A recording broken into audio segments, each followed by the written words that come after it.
কষ্ট নিতেছেন? একটা কথা বলবো, কোরআনুল কারীমে এমন একটা আয়াত নাই, নবীজির একটা হাদিসও নাই যে সুদখোরকে তুমি গালি দাও। সুদখোরকে গালি দেওয়া যাবে না, বেনামাজিকে গালি দেওয়া যাবে না, যে দাড়ি রাখে না গালি দেওয়া যাবে না। সুন্দর ভাষায় উদউ ইলা সাবিলি রাব্বিকা বিল হিকমাতি ওয়াল মাউইযাতিল হাসানা ওয়াজাদিলহুম বিল্লাতি হিয়া আহসান। আল্লাহ বলছেন এমন ভাবে আল্লাহর পছন্দের রাস্তায় ডাকো, সুন্দর সুন্দর বাক্য দিয়া, হিকমতপূর্ণ কথা দিয়া, সুন্দর সুন্দর আচরণের মাধ্যমে তাকে বোঝাও। এক পর্যায়ে আল্লাহ তাকে বুঝ দান। এখন কিছু মাওলানা আছে স্টেজে বসতে পারলেই সুদখোরের গালি আছে না নাই? আল্লাহ কি সুদখোরকে গালি দেওয়ার কথা বলছে? এ শেখি আমার ভাই না, কথা বলেন ভাই না? আমার ভাইটার মধ্যে ইসলামী বুঝ কম থাকার কারণে দুনিয়ার লোভটা ঢুকে গেছে, সে সুদ খায়। আমি দোয়াও করব তার জন্য, দোয়াও করব, বুঝামু। আল্লাহ দোয়া কবুল করতে পারে না। গালি দিলে কি সুদ খাওয়া ছাড়বে সে? আমি যদি বলি সুদখোরের ঘরে একবার এক বেলাও ভাত খাবেন না, যে সুদখোর কি বালা হয়ে যাবে? বেনামাজির যদি দুইটা গালি দেয় সে কি নামাজি হয়ে যাবে?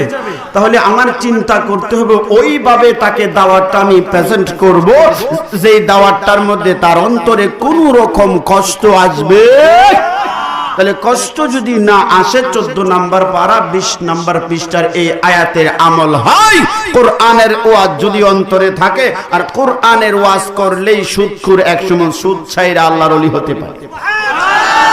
এরকম হাজার হাজার ইতিহাস রয়েছে।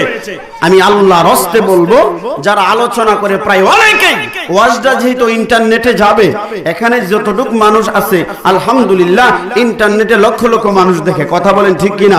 আমি আলেমদের উদ্দেশ্যে একটা কথা বলবো, ভাই আমি খুব বড় আলেম না, আপনারা বড় আলেম, ছোট্ট মানুষ, তবে আমার মেধায় যেটা ধরেছে, ভাই বেনামাজিকে গালি দিয়ে নামাজের ওয়াজ করবেন না, সে নামাজি হবে না। ভাই বেরোজাদারকে গালি দিয়া রোজার ওয়াজ করবেন না, সে রোজাদার হবে না। যে দাড়ি রাখে না গালি দিবেন না, সে দাড়িওয়ালা হবে না। নবীর মহব্বতে বলেন এমনও হতে পারে সে দাড়িওয়ালা হয়ে যেতে পারে। একটা কথা মনে রাখবেন, যেই ওয়াজের মধ্যে গালাগালি সেই ওয়াজে হেদায়েত নাই। হেদায়েত দেখে এই জোরে বলেন দেখে অহংকার, আমি নামাজি, আমি রোজাদার, আমি দাড়িওয়ালা, এই অহংকারে কাজ হবে না। আল্লাহর কাছে সবচেয়ে দাম হচ্ছে নম্রতা, ভদ্রতা। আমার নবী বলেছেন আল্লাহর কাছে সবচেয়ে দামি জিনিস সে পেয়েছে যে নম্রতা পেয়েছে, আজিজি পেয়েছে। আল্লাহু আকবার। নবীর সাহাবায়ে কেরাম ভালো না মন্দ ছিল? আবু বকর